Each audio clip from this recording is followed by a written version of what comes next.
On July 13, 1960, a wall in the basement of Joseph P. Kennedy Sr.'s house at Hyannis Port carried a board that no campaign biography ever photographed. State by state, a running tally of delegate votes tracked in grease pencil and chalk as the Democratic National Convention convened in Los Angeles, more than 2,500 miles away. The number that mattered was 761, the votes John F. Kennedy needed to win the nomination on the first ballot, and the figure the board existed to track in real time.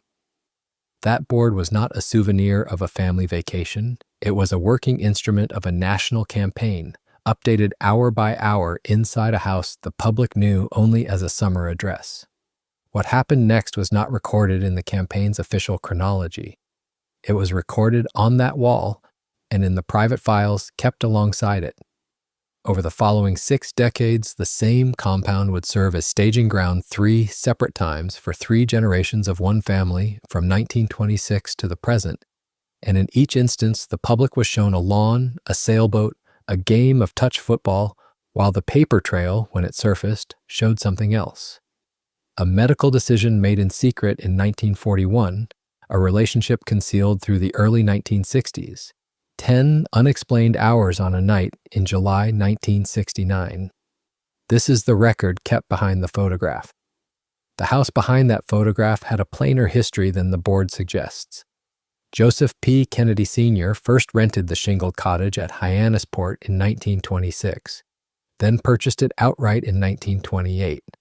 A single, modest property acquired for the family's summer use, with no indication at the time that it would become anything more. For a quarter century, it stayed that scale. 1 cottage, 1 household, a seasonal address, unremarkable in itself. That changed only after John Kennedy's marriage in 1953, when his father bought the adjoining house for the newlyweds. Robert Kennedy's house was acquired the same way not long after. Bought, not built, added to the property 1 purchase at a time, until 3 separate houses under 3 separate roofs read from the water as a single compound. The name came after the arrangement, not before it. What this film sets out to trace is what that arrangement's paper trail shows, across 3 generations of the same family, from the cottage's purchase in 1928 to the present day. In public, the compound produced 1 consistent image, repeated across 6 decades of coverage. An ordinary large family at the shore, sailing, playing touch football on the lawn between the houses, gathering for Sunday Mass. In private, the same address generated a second record, memoranda, medical files, investigative logs, and the recollections of people who were present in the rooms, documenting a working apparatus for managing what a public family could not afford to have made public. Decisions taken without disclosure, information contained, consequences absorbed, 1 generation passing the method to the next. This film follows that second record, house by house, generation by generation. Every photograph taken at Hyannis Port shows the same lawn, the same water, the same practiced ease. What the paper trail behind each of those photographs actually documents is the subject of what follows. The photographs sold ease, but the ease was the product, not the process. And the process is where the paper trail leads. By 1962, the compound had become a fixture of what the press had already begun calling Camelot, a shorthand that flattened 4 generations into a single tableau of vigor. Magazine spreads and network newsreels ran the same images on a loop: touch football on the side lawn, sailing races off the point, grandchildren swarming between the shingled houses in numbers too large for any single caption to hold. The images recurred because they were built to: the same wide lawn, the same gray shingled backdrop, the same crowd of children and cousins arranged just loosely enough to look unposed. It was a visual shorthand that required no caption and invited none, the kind of picture a magazine could run in 1 issue, and a newsreel could recut into the next without losing anything essential. The story those images sold was simple and deliberately so. A large, vigorous, unified American family, untouched by scandal, at ease with its own good fortune. It was a public face built for repetition, and it worked. That face had a counterpart that no newsreel ever ran. For decades, a rumor followed Joseph P. Kennedy Sr. that the family fortune had its origins in bootlegging, that the houses, the boats, the ease itself had been financed by liquor smuggled during Prohibition. The rumor was durable enough to outlive the man who was supposed to have profited from it, repeated in bar rooms and biographies alike long after Prohibition ended. It traveled with a persistence rare even for Prohibition-era folklore. Passed down through unauthorized biographies, campaign season whisper pieces, and barroom retellings that treated the claim as settled fact rather than allegation. By the time journalists and historians went looking for the paper trail behind it, the rumor needed no introduction. It became, in effect, the shadow version of the Camelot photograph, the private story assumed to sit behind the public one. Here, the public-private split runs in an unexpected direction. FBI files on Joseph P. Kennedy Sr., later reviewed by historians and journalists with access to the released records, document extensive government surveillance of his business dealings, his banking activity, his market transactions, his film industry contracts, tracked across years and across agencies. The surveillance was granular rather than casual. Bank records cross-referenced, stock transactions logged, studio contracts and their financing traced through the years Kennedy spent building and unwinding his Hollywood holdings. It was the kind of documentary record that, if bootlegging had funded any part of the fortune, had every opportunity to show it. What those files do not contain is evidence of bootlegging. Investigators who had the access and the motive to find it, if it existed, left no such finding on the record. The rumor persisted, the file did not support it. The foundation of the fortune, as the same documented record shows, was stock speculation, banking, and film studio deals. Kennedy built his money in the markets of the 1920s, in the banking arrangements that followed, and in a series of Hollywood studio ventures that gave him both capital and a taste for controlling how a story got told. That skill would outlast the studios themselves, but the fortune's origin was finance, not smuggling. The myth attached itself to the family name. The paper trail did not. In 1934, Franklin Roosevelt made Joseph P. Kennedy Sr. the first chairman of the newly created Securities and Exchange Commission. The appointment startled Washington for one reason above all others. Kennedy had built part of his fortune running the exact stock pool manipulations the new agency existed to outlaw, and the press said so within days of the announcement.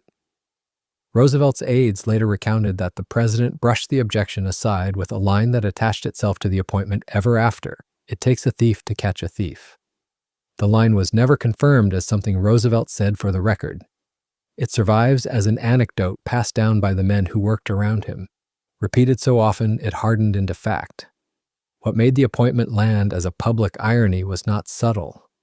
The agency Kennedy was named to run had been built for the express purpose of ending stock pools, coordinated trading rings that manipulated prices for the benefit of insiders. And newspapers did not have to dig to find Kennedy's name attached to exactly that kind of activity in the previous decade. The joke wrote itself, and editorial pages wrote it. Kennedy was, by his own market history, a member of the class the SEC had been created to police, installed at its head by the president who had just finished denouncing that class in public. What is documented beyond the irony is stranger still. Kennedy held the chairmanship for roughly 14 months, and in that time he helped write the rules that would govern American securities markets for a generation. Rules that left the practices of Wall Street's already established players largely intact. Then he resigned. Here is the pivot the record supports. The SEC chairmanship did something no amount of banking or film studio money had managed on its own. It converted a speculator's reputation into a credential of public service. A man who had profited from the manipulations Congress wanted stopped left, Washington certified as the regulator who had stopped them. That conversion, private gain rebranded as public service, became a template, and it was a template built once and reused. The method did not stay with the father, it became the operating logic of how the family would enter public life again. Kennedy did not retire from public life. In 1938, Roosevelt appointed him ambassador to the court of St. James's, and for the next 2 years, he held one of the most visible diplomatic posts an American could occupy. Then his judgment failed him in public. Kennedy told reporters and cabled Washington in language the State Department kept on file that democracy in Britain was finished and that the country could not survive the war he believed was coming. He said it more than once, and he said it in settings where it could not be walked back. It was not a single remark that could be explained away afterward as a bad afternoon. It was a position stated to reporters and restated in official cables, and it accumulated across 2 years until the London embassy and the defeatist forecast were, in the American press, the same story. The cables survive. So do the press interviews built on them. Together they document an ambassador who had concluded, in writing and in real time, that the government he was posted to support was not going to survive the coming conflict. That was not an assessment the Roosevelt administration could use. It was a liability with a byline, repeated on both sides of the Atlantic, and it embarrassed a White House trying to prepare the country for a war Kennedy was on record predicting Britain would lose. In 1940, Roosevelt recalled him.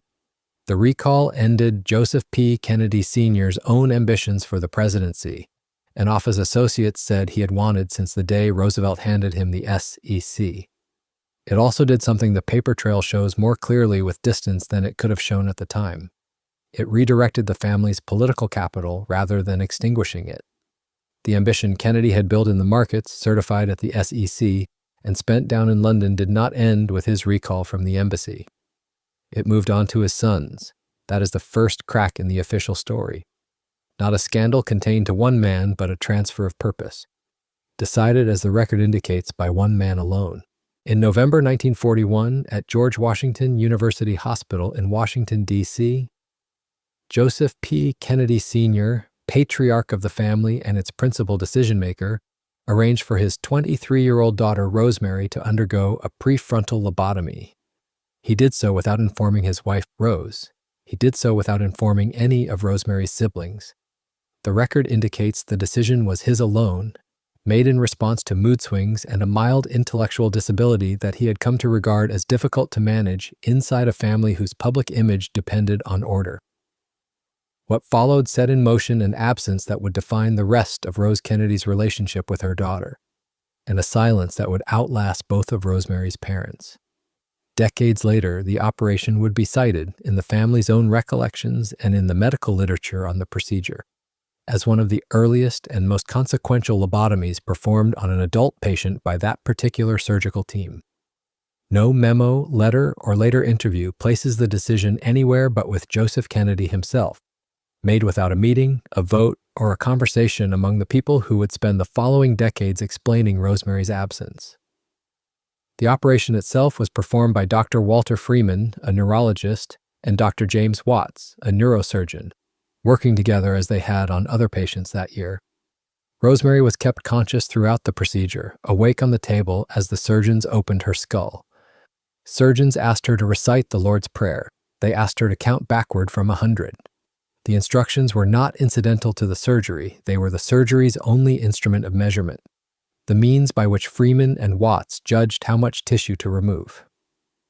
As Rosemary's words slowed, then slurred, then stopped making sense, the surgeons used that deterioration as their guide, cutting further each time her responses held and stopping only once they did not.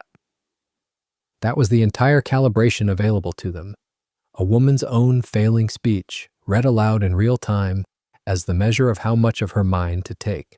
No family member was present in the room to witness it, and none had been told it was taking place at all. The procedure left Rosemary permanently unable to walk without assistance and able to speak only a few words for the rest of her life. Whatever the surgery had been intended to correct, it did not return a modified version of the daughter Joseph Kennedy had brought to Washington that November. It left instead someone unable to care for herself. The personality and capability she had carried into the operating room that morning did not come back in any form. She was institutionalized soon after at St. Coletta School in Wisconsin, an institution she would not leave for more than 50 years.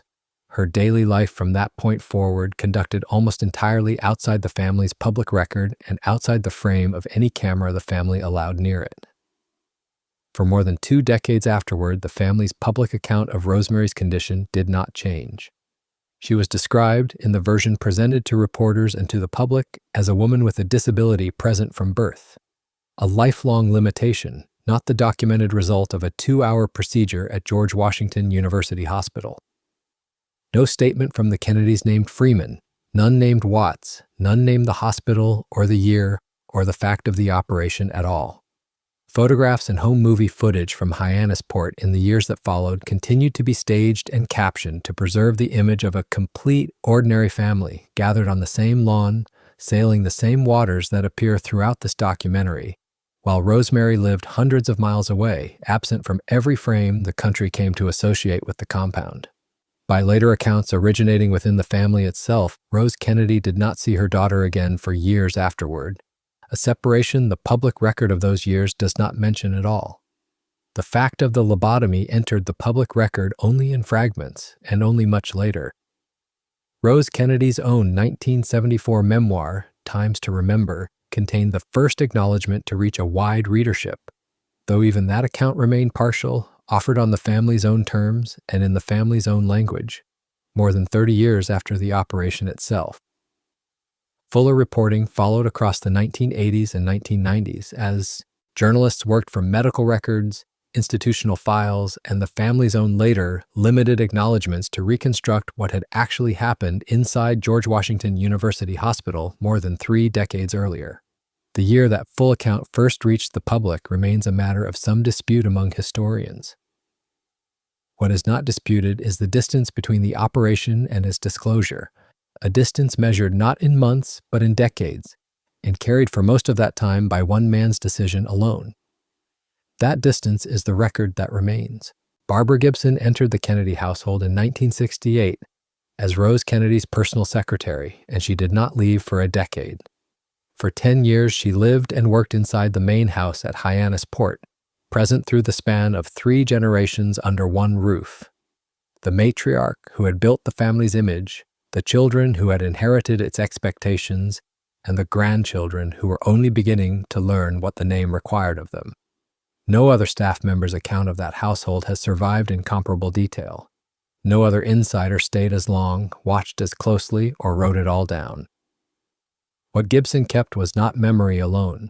Through her years inside the compound, she maintained her own shorthand notebooks and diaries, a private record running parallel to the family's public one, and it was this record, not recollection reconstructed decades later, that she eventually drew on to write 2 books, Life with Rose Kennedy and the Kennedys, the 3rd generation.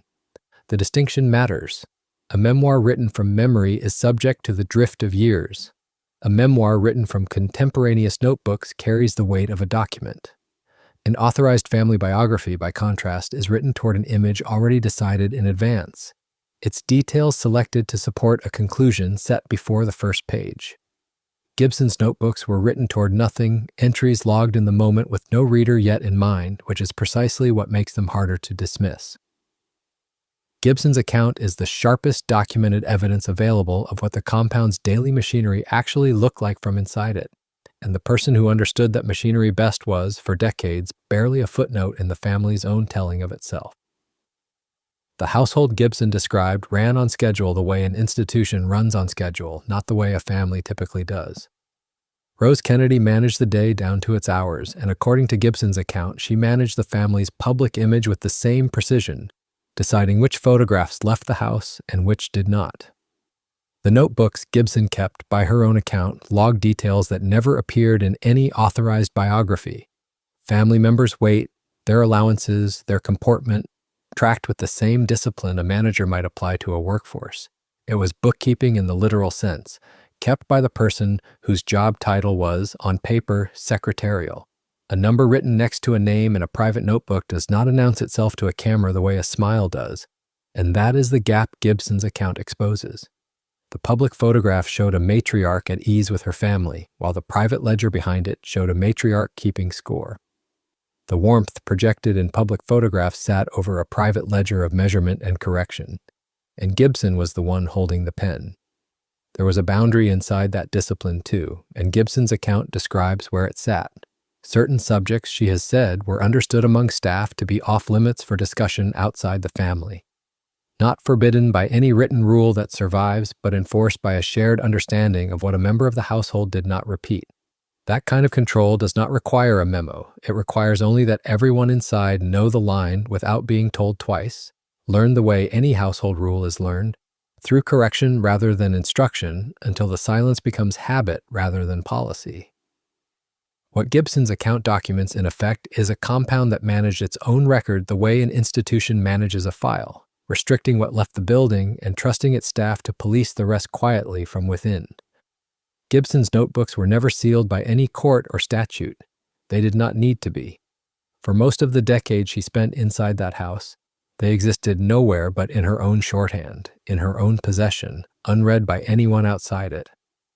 That a private secretary's pocket diaries would end up holding some of the only granular, contemporaneous record of how the Kennedy household actually functioned is itself a measure of how little the family's own account was ever built to disclose. The rest of that record, and what became of it, is a matter for later in this film. Mid-roll CTA.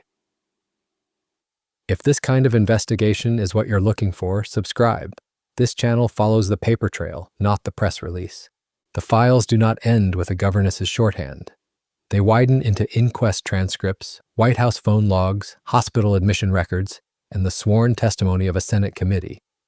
And taken together, they trace what happened inside the compound during the moments its public image came under the greatest strain. This is the deeper record. It begins on a bridge on Chappaquiddick Island, a few miles across the water from Hyannis Port. On the night of July 18, 1969, Senator Edward Kennedy left a party attended by campaign workers from his late brother Robert's 1968 run and drove off the dike bridge on Chappaquiddick. The car went into Pocha Pond. Kennedy swam free. Mary Jo Kopechny, 28, a campaign worker in the car with him, did not.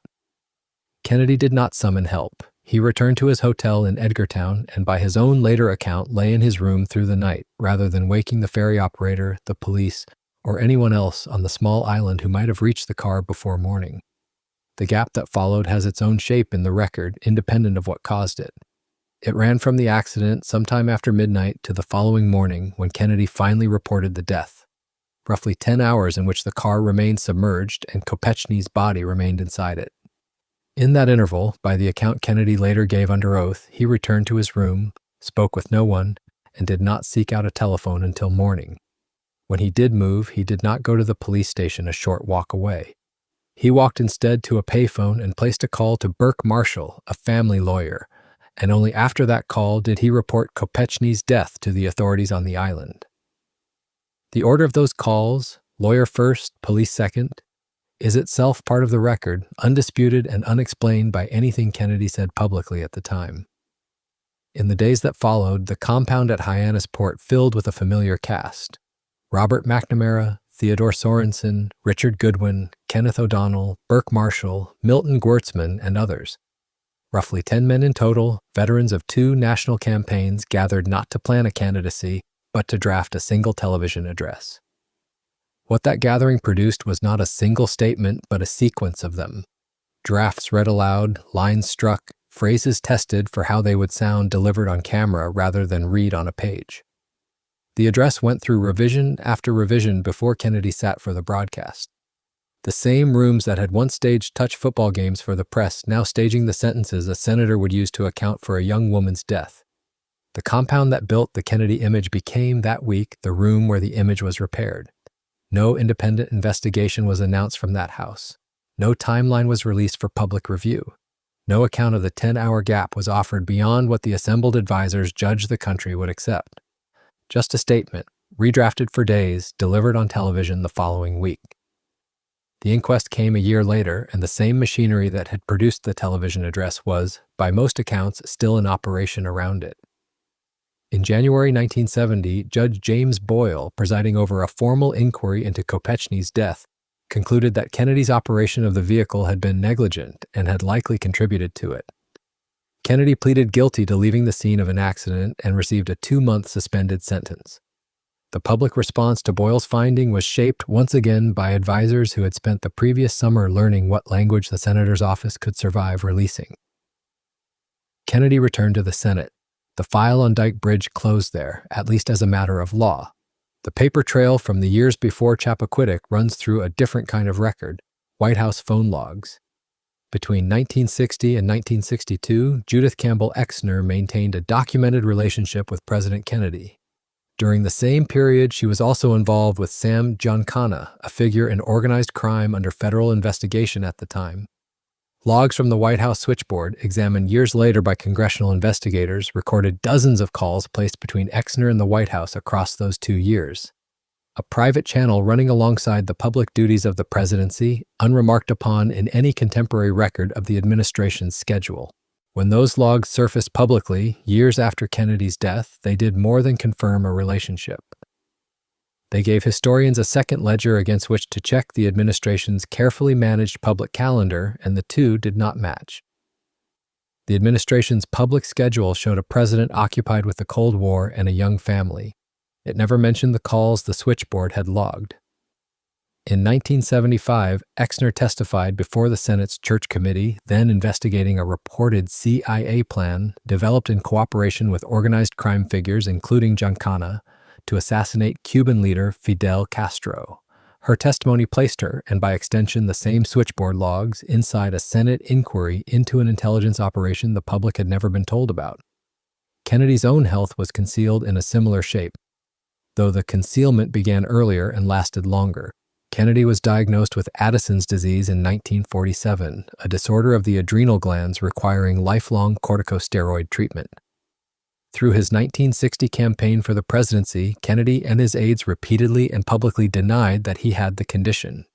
The denial was not passive. It required a small, trusted circle to manage medication on a fixed schedule, coordinate its transport and administration around a national campaign, and keep the routine invisible to reporters traveling with the candidate and to most of the colleagues serving beside him in the Senate. The public record showed a young, vigorous candidate. Only a narrow circle knew the private record, a man managing a chronic illness on a timetable that could not be allowed to become public. No overlap ever available to the public that elected him. Illness reached the compound itself in December 1961, when Joseph Kennedy Sr. suffered a severe stroke at Hyannis Port. The stroke left him unable to speak for the remaining 8 years of his life. The family patriarch, architect of the compound's decades of image-making, now without the capacity to make a public statement of his own. The family did not withdraw him from view. Photographs from the years that followed show Joseph Sr. present at compound gatherings, seated in a wheelchair, included in the staged appearances that had once been his design. The man who built the family's public presentation was, for 8 years, presented without being able to speak, silenced but still shown. The earliest layer of the record runs back further still to the McCarthy years. Between 1953 and 1954, Robert Kennedy served as a staff lawyer on Senator Joseph McCarthy's investigation subcommittee. Joseph Kennedy Sr. was, across the same period, a friend and financial supporter of McCarthy. That family relationship was already a matter of record in Washington by December 1954, when the Senate voted to censure McCarthy for his conduct of those investigations, which meant John F. Kennedy's vote on the censure carried more scrutiny than an ordinary senator's would have, and his absence read differently than an ordinary absence might have. Kennedy, then a senator from Massachusetts, was the only Democrat who did not cast a vote either way. He was hospitalized at the time, recovering from spinal surgery. His aide Theodore Sorensen later recalled that Kennedy, semi-conscious in his hospital bed, authorized the release of a prepared statement supporting the censure. That statement was never delivered on the Senate floor. Both the vote and Kennedy's absence are recorded. What he privately authorized and what the Senate publicly received were, by Sorensen's own account, 2 different things. Read in sequence, the record does not describe a single scandal contained to a single year. It describes a pattern that spans 2 decades, 4 separate crises, and 1 address at Hyannis Port that hosted the response to nearly all of them. None of it stayed public on its own. Every part of it required someone, somewhere, to keep it from spreading further than it did. The mechanism itself was not exotic. It rested on 3 interlocking controls, each unremarkable on its own, that together made Hyannis Port close to impermeable to outside verification. Barbara Gibson, who worked inside the household, described not a written rule, but an understanding absorbed by every employee who passed through the property. Certain matters were not discussed outside its boundary, and once visitors arrived, they were not discussed inside it either. No memo circulated to establish this. No one needed to be told twice. It simply became the condition of employment, renewed by every new hire who learned the boundary from the staff already there. Geography did the rest. Hyannis Port sits on a private peninsula on Cape Cod, and for most of the period in question, the compound was reachable by a single guarded access road. A reporter, a process server, or a curious neighbor could not simply arrive. Entry was granted or it was not, and the decision belonged to the family. Combined with the staff's discretion, this meant that almost nothing left the property except what the family had already decided the public should see. The two controls reinforced each other. Even a visitor who made it past the road encountered a household trained to say nothing further. The compound did not need to keep its secrets from the world. It needed only to control the road. What the world did see was, in large part, produced rather than discovered. The 1962 Camelot coverage, the sun-bleached photographs of sailing and touch football that fixed the compound in the national imagination, was not the result of an enterprising photo desk gaining rare access. It was granted access to a photographer and a publication the family judged safe, for a spread the family had reason to welcome. That arrangement, repeated with variations across 2 decades, meant favorable coverage tended to originate from inside the family's own decisions about who was let in and what they were shown. Unfavorable coverage, when it surfaced anyway, was handled by different means, through relationships with editors willing to soften or delay a story, and in some documented instances, through direct legal pressure brought against publications. The two channels worked together. A magazine granted a sanctioned spread had reason to keep its access, and keeping it meant honoring the family's preferences long after the shoot itself was over. Access was the currency, and the family controlled the mint. None of this made the response to Chappaquiddick improvised. The assembly at the compound, the drafted statement, the closed circle of advisors who arrived within hours of the accident, described in the previous section, represented a family applying a method already built, tested, and revised across the deaths, the institutionalization, and the earlier controversies that had preceded it. Only the personnel changed from crisis to crisis. That method had been drafted, tested, and quietly corrected after each prior use, long before a car went into the water at Chappaquiddick. By 1969, Hyannis Port was executing a defense it had rehearsed for 20 years. Isolation limited who could get in, controlled access shaped what got out, and a rehearsed response absorbed whatever, despite both still escaped into public view. Together, the three mechanisms did not erase the record. Nothing erased the record, as the documents that survive make clear. But they determined its shape, partial, delayed, and dependent at every turn, on what the family itself was willing to have known. A mechanism can only control disclosure. It cannot decide what history is owed. What remains, then, is an accounting of what the family eventually acknowledged on its own terms, and what it never acknowledged at all. Rosemary Kennedy's lobotomy, performed in 1941, went unacknowledged by the family for decades before its existence and its outcome. The loss of her mobility and coherent speech, and her permanent placement at St. Coletta School in Wisconsin, became part of the public record. The timeline of events at Chappaquiddick on the night of July 18, 1969, was established not by any family statement but by Judge James Boyle's inquest, conducted the following January, which produced sworn testimony fixing the sequence of the accident, the delay in reporting it, and Mary Jo Kopechne's death by drowning. John F. Kennedy's Addison's disease, denied by his campaign in 1960 and by his physicians for years afterward, was documented in full only by later historians, including biographer Robert Dallek, who in 2002 gained access to previously sealed medical records and confirmed both the diagnosis and the extent of the medication regimen it required. 3 separate facts, 3 separate decades, but a single pattern connects them. Each entered the record only after the family's own account had already closed the subject, and only because an inquest, a biographer, or a records request reopened it from the outside, years after the events themselves. Other matters were never resolved to the same degree. What was said inside the compound during the week between the accident at Dyke Bridge and Kennedy's televised address on July 25, 1969, was never fully reconstructed. Advisors who gathered at the house that week, among them Ted Sorensen, who helped draft the speech, described the drafting process in general terms in later years, recounting who was present and roughly how the statement took shape. What they did not provide was a full account of what was discussed, weighed, or decided during those days, sentence by sentence and hour by hour. The record shows a speech was written and delivered, but not in full how it came to say what it said.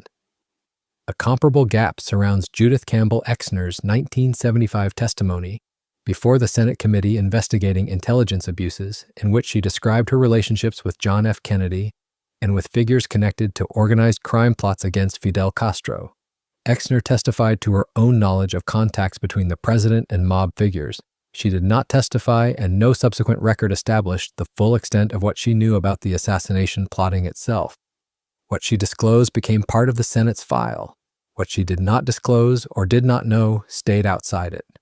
The compound's conversations and Exner's testimony differ in setting and in subject, but they share a shape, a partial record offered on terms set by the person who held it, with no fuller version ever produced to replace it. The distinction, in every instance, is between a fact and its full context. The basement room where the 1960 delegate count board once hung no longer exists in any form a visitor could find. The plywood and the chalk numbers were taken down decades ago, the tally of primary votes that had been tracked state by state through the spring and summer of that campaign long since packed away or discarded. That room was where this documentary began, a family counting its way toward a presidency one column at a time.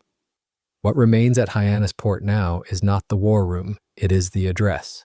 In 2012, the Kennedy family transferred the compound's original main house, 21 rooms, appraised at the time near $5.5 million, to the Edward M. Kennedy Institute for the United States Senate.